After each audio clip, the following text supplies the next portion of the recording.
Welcome to On the Edge with April Mahoney Brains.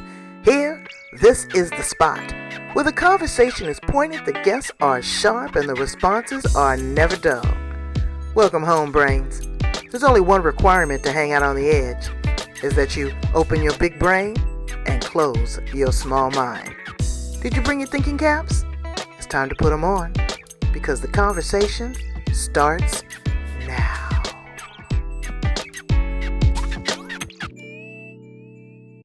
All right, here we go. Welcome to On the Edge with April Mahoney Brains. How you doing today? Good? What? You doing good? I didn't hear you. All right. Because this is the place where the conversation is pointed, the guests are sharp, and the responses are never dull. Today we're talking to Amanda Barker. She does some really beautiful work. She's a nurse. I tell you all the time, nurses and teachers are my favorite people on the planet because they give unconditionally, they work hard, and they're underrepresented and underpaid, in my opinion. So she's combining that. She's got a wonderful program that's going to be coming out soon. We're going to talk about that. Also, her work in the holistic environment. But what is it like to be a nurse but need a coach? You need a friend. You need a support. You need that third leg because it's hard. You're balancing work, life. You're also trying to keep up with what the doctor's saying, be empathetic to the patient. Where do you fit in all of that? Where is the balance? And then sometimes, what is my specialty? What do I do well? Is it bedside? Is it emergency room? Is it geriatric? So again, you need somebody to help you kind of weave in and out of that. So we're going to talk about that and a whole lot more. Let's welcome her to the show. How you doing, Amanda? Oh, hello. I'm doing lovely. Good, good, good, good. I just came from Disneyland. I got to represent. Oh, of course, of course. It's Got the to. happiest place on earth. Yeah, And that's one what of the they most say, right? and one of the most expensive. Have you ever been to Disneyland? No, I haven't. Oh, honey, you have to go. You have to go. My daughter's there every Monday, and she's 37 years old. Oh, wow. Really? Yeah. See, I asked her. I said, "How long you been on the mouse?" She said, that's "About great. 7 years." I was Oh, like, good. "Okay." But what makes you happy? I love it. Lights you up? Because you got a tough job. You got a lot of responsibility. You got kids. Tell Yeah. us what And lights I you think up. and I think that's interesting as like a mom. It becomes very hard. You become detached from yourself. And I think for me, so much of my joy comes from my kids and the time I spend with them because of them being such a reflection of me. Mm-hmm. And seeing that and going through my healing, I've learned that's really brings me a lot of joy. And then also finding that child within. So um, that nature piece is huge for me holistically. I didn't realize before really diving into the holistic aspect how much nature really impacts me as a whole. Getting out in the sunlight and those things that we take for granted in our lives and don't realize when we're in survival so long, we don't take that time to realize how much is out there around us. It's already set up for us to That be. we sacrifice. What Yeah. made you want to become a nurse?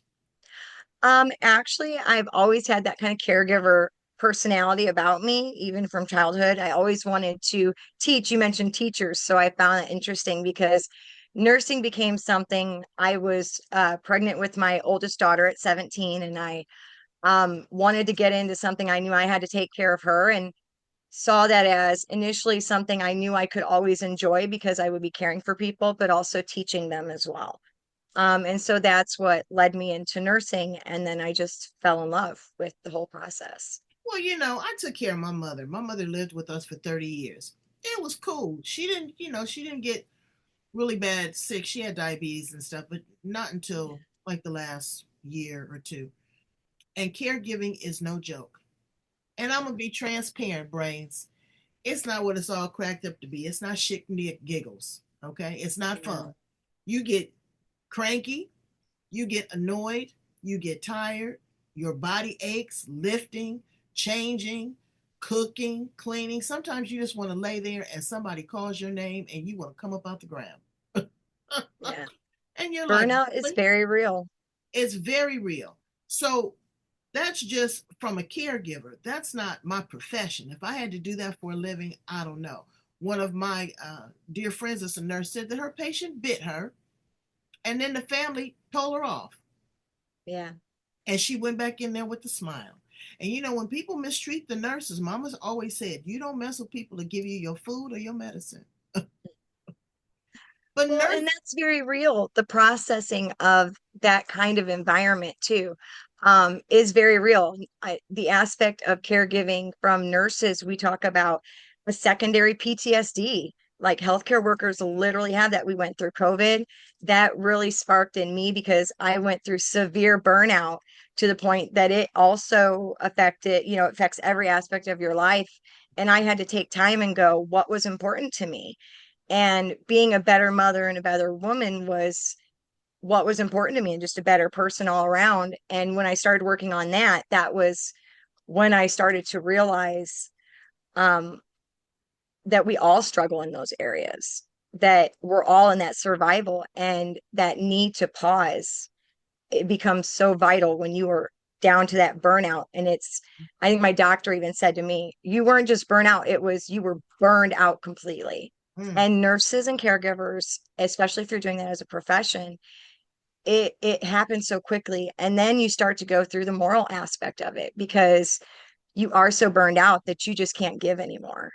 And my marriage even suffered from that. So seeing that for people everywhere around me, it was like the need is so crucial and vital in this world to have the ability to process your emotions and handle that and have a support system, the connection to really get through and navigate this life.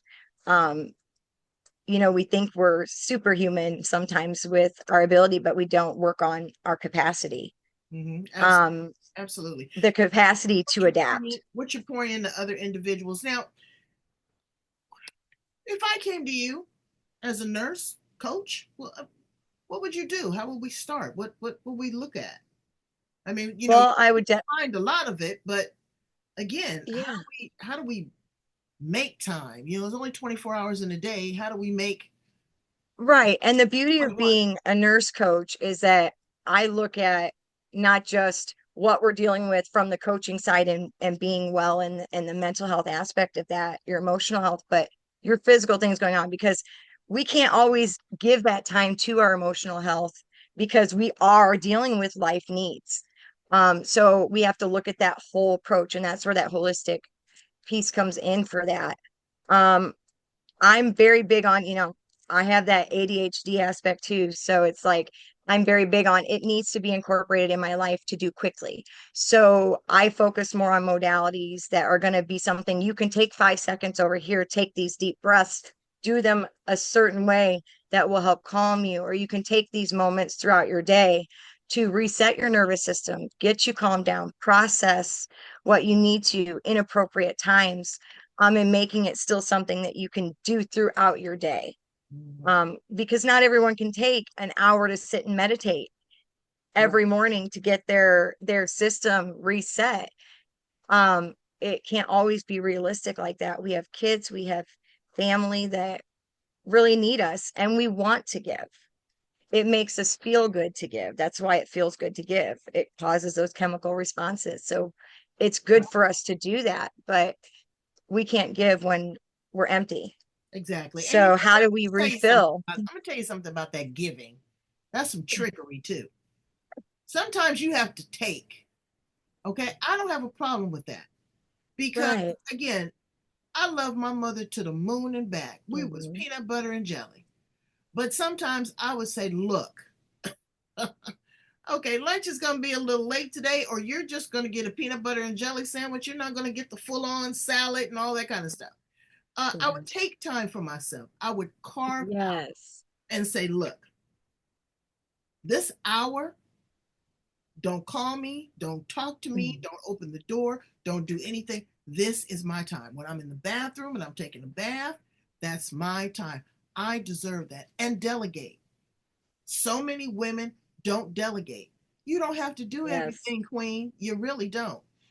Teach those kids how to throw some laundry in there, teach them to take out the trash. See, we have become enablers so definitely. much that we are not delegators. I have no problem telling people this is your assignment because if, again, like you say, you cannot pour from an empty coffer. Right. And staying hydrated. Tell us how important that is. Oh goodness, yes, because I definitely have been on the hydration. You of course know that. Um, I I drink alkaline water, ionized water, so I've been doing that for a couple of years. But it's so important to me for my kids to be hydrated, for any of us to stay hydrated. Our cells need it, our brains need it. So much because that fog is a very real thing. And when you get in your emotions and all of that, the hydration becomes so crucial to just be able to think clearly in situations. So, that hydration piece. But I'm actually going to be helping out with sponsoring the water for the Muddy Princess Run and the Muddy Kids Run locally here up in Michigan. So just trying to educate about hydration and how important that is. And also what's in our water too. I mean, there's so much from our tap water and the things that taking in those toxins, and that does affect us emotionally and physically when there's things in our water that are just slowly causing our bodies to not function properly. Well, you guys could teach us a whole lot because that water in Michigan was jacked up for a long time. Oh Um, yeah, are and things better there now? um, I'm more in Indiana, so I mean, where I'm at, the tap water is we still are very leery about it. I know a lot of people that do the reverse osmosis, which is great for taking the impurities too. A lot of people go to the bottled water route, which can be so costly as well. Yeah, So, and that's some and that's then some, microplastics, you're dealing with that too. So, right, but that's some trickery too. You just because yeah, it's in a bottle, that doesn't doesn't mean necessarily it's mean that it's it's the any best. better than what's coming from your tap. It's really is. And I was fortunate, we get blessed with the resources when we need them. So I do also sell those, but with my machine, that has been like a saving grace for my water. I don't have to do the worry about the plastic thing, Well, or even tell me worry about about that. that. Yeah. Tell me about that a little bit because I got some friends that are part Yeah. of a direct marketing business that do the water. Okay, Yes. so and it's not cheap, but when you consider No. what's going on in your body, how much water Right. you consume, you need to consume it every day. Again, the plastics and what you're getting. Exactly. This is different. Tell me a little bit about the water treatment. It comes from the tap and it goes through a filter. Yeah, it goes into a machine that sits on my countertop. And they do have different ones. Some are a little bit bigger, some depending on how much water you're using. It goes through the gallons. So it actually goes through there, it's filtered and then it's ionized as well. So it comes out and actually makes different types of water. So it doesn't just do drinking water for me, which is I got it initially with the drinking water aspect in mind as well, but it makes a disinfecting water that I actually have been using to make all of my hand sanitizers. I don't do alcohol-based hand sanitizers or anything like that. I've been able to take a lot of other toxins out of my home. So you're going with the drinking water that comes from my machine and it makes the different types. And then to turn around and also be able to eliminate other toxins in my home. And the cost of that has been actually paying for the machine. So, Right. and then when you get it from like the company that I got mine from, that I now am a distributor through, they're actually, it's a lifetime guarantee, which means that if my machine ever breaks in all my lifetime that I have the machine, they'll replace it. So it's a one-time purchase, which when you think about that over your lifetime and the cost that you're spending to hydrate your body, Right. when we really shouldn't be spending the money to hydrate our body anyways, but we do. Um, that it saves you Well, money that's really over. sad that you have to go through that because Michigan is a place for rivers and streams and fish and all of Yes. that. You know, that And water, it should be the safe water that it you should can be get. And yeah. water. You have to put filters into these, repeatedly put in certain type of filters. Yeah, you do replace the filter just like any type of, water filtering machine.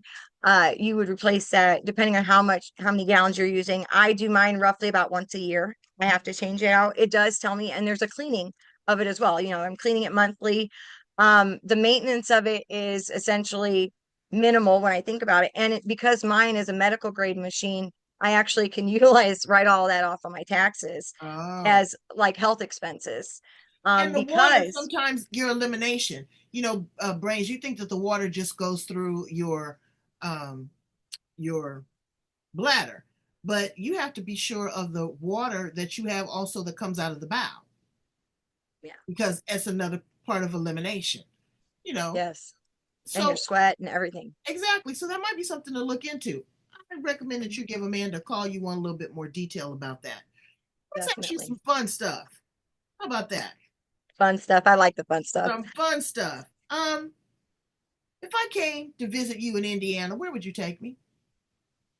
Um, I'd honestly say the first place I would take you that's near me would be the Shiojiri Garden. It's our city is actually a sister city with in Shiojiri, they have a Mishawaka garden that is actually a sister garden to us. So I have a sister-in-law that lives in Japan actually. So that's why that is special to me. And it is really beautiful right now in the springtime with the flowers blooming in it. It's like stepping into Japan when you go into that garden, then you step out and you're in Mishawaka where you're at. So it's a very beautiful experience. So, And we have a beautiful Japanese garden here in San Diego in Balboa Park, and people just line up to go to it all the time. oh yeah. If you were a tool in a toolbox, what tool would you be and why? Oh goodness. I think I would be a I'd be duct tape Oh boy, that's a loaded answer. You can because you can do use it everything. for business, you can use it for pleasure, and you can use it pretty much anything that you need it Wow. for. You can use Wow. it for fun, you can be creative with it, anything. Duct tape. Duct tape. That's a good one. I'm Yeah. usually the power drill. Ah, Yeah, I can I like see to. that. I want to punch a hole in it or lock it down. I want to make sure that it's secure. So I want to be the power drill. If I you like that. were a flower in the garden, what flower would you be? I'd be a lily. Oh, okay. Lilies are Look my like a favorite lily. flower.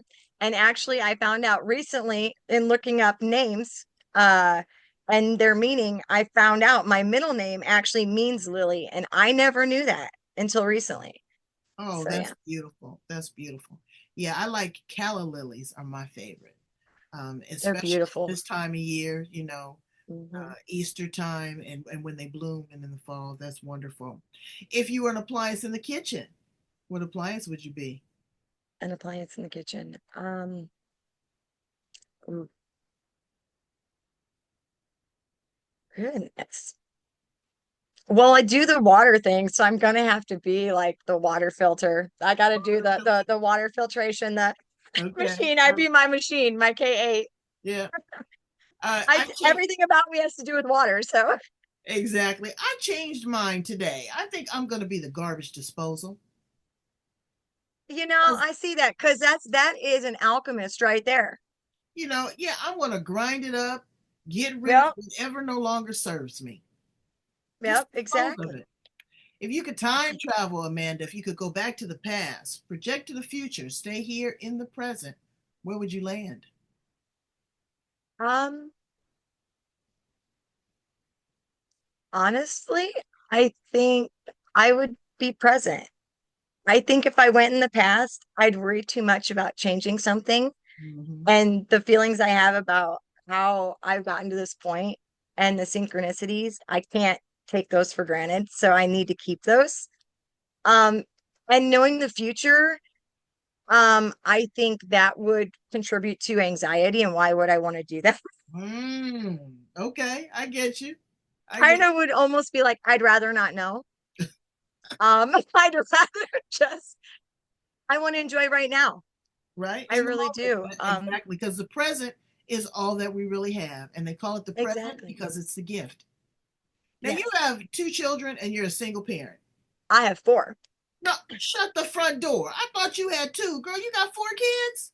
Yeah, my oldest lives on her own, and my I have a teenager and the two younger ones. So the little ones are usually what most people hear about. That's why you think only two, but no, there's four of them, but yeah. Okay. And so what Yeah. are you pouring into their heads?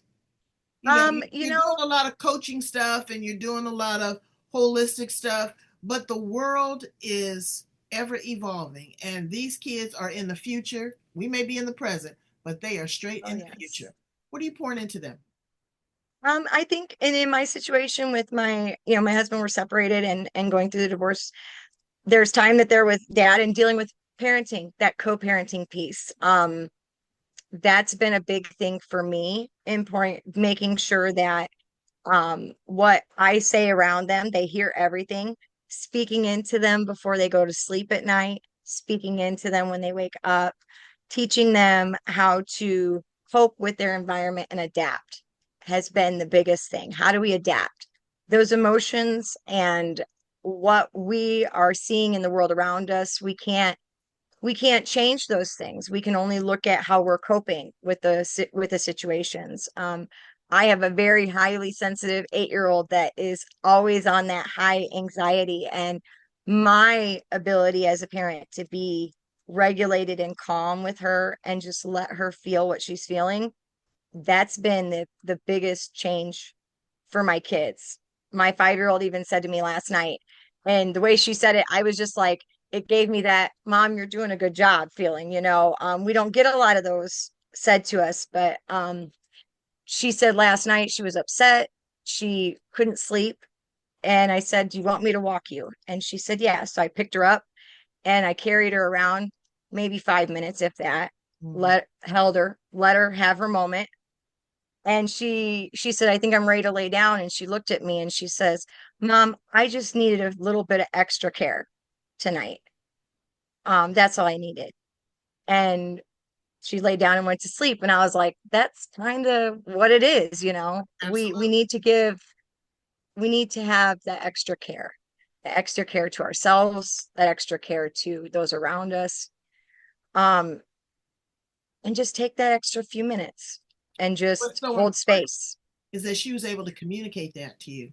Yes. Oh, And that's huge because yes. It's she knew huge. what she needed, she Mhm. responded to what she needed, and she shared what she needed.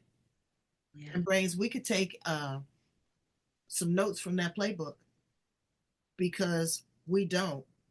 We want to harbor things, we want to deny, we want to lie, we want to shield and manipulate and control. You always want to be right. How about surrender? Yeah. How about surrender? Surrender Yeah. doesn't mean to give up. Sometimes you got to Right. step back. You can't be going again full throttle. You just Right. have to stay in the moment and be accountable. If you're accountable, that's fine. Mm. Be honest, be vulnerable. These are real emotions.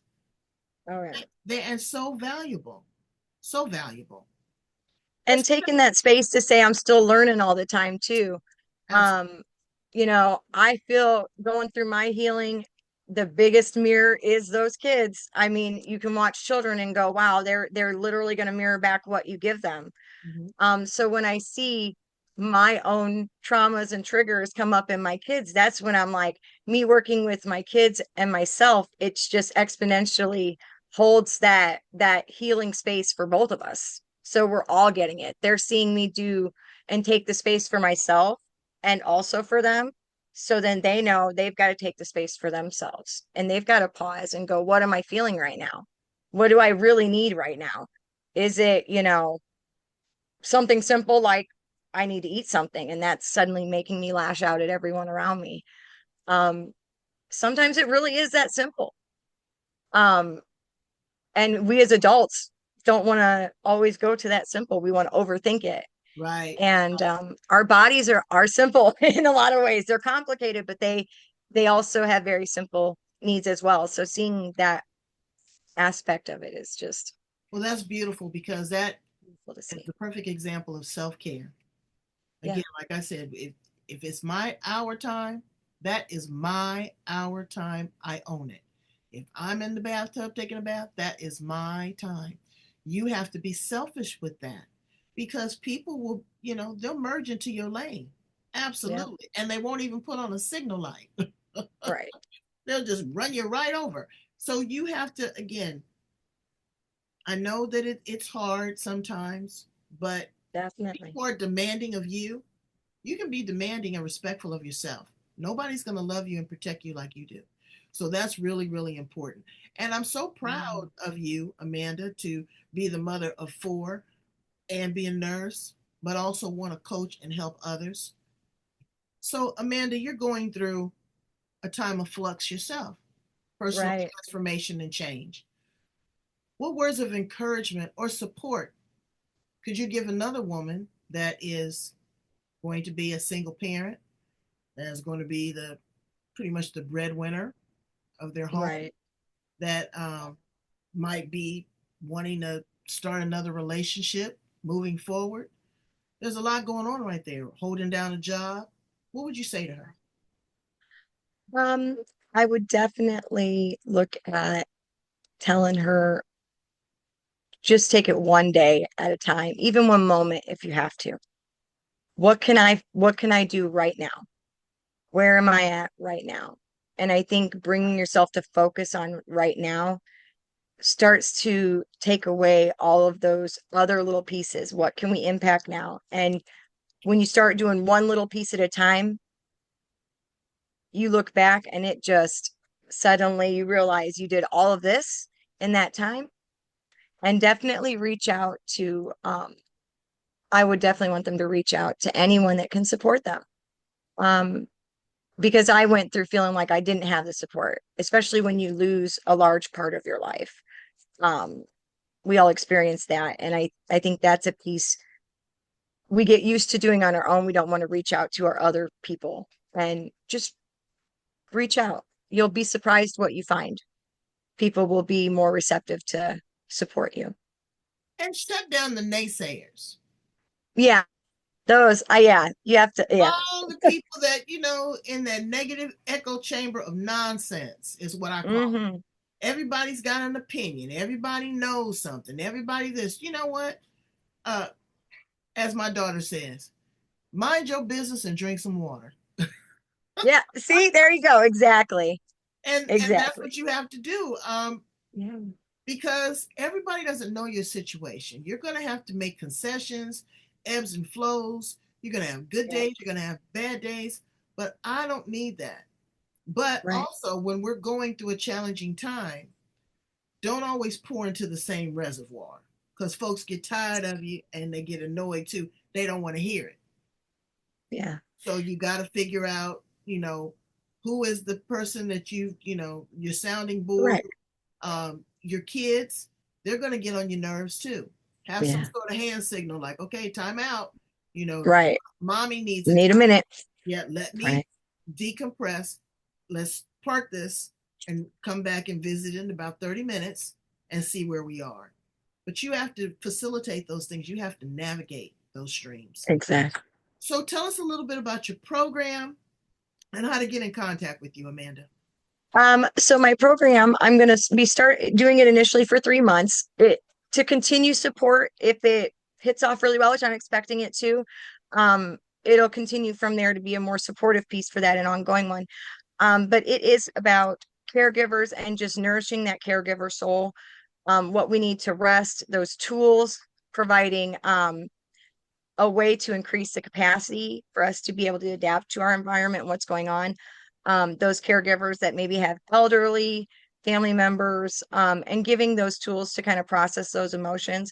But also, it's a non-judgment space too. We're dealing with those more difficult emotions, especially those ones where we're dealing with our ability to, even in healthcare, to be able to morally handle things as well. And I think there's so much in a holistic approach to looking at that and helping others. And I think that that's where my coaching really comes into play, because everything has an energy exchange. Even when you were saying with reaching out to other people, we were talking with that, there's still an energy exchange.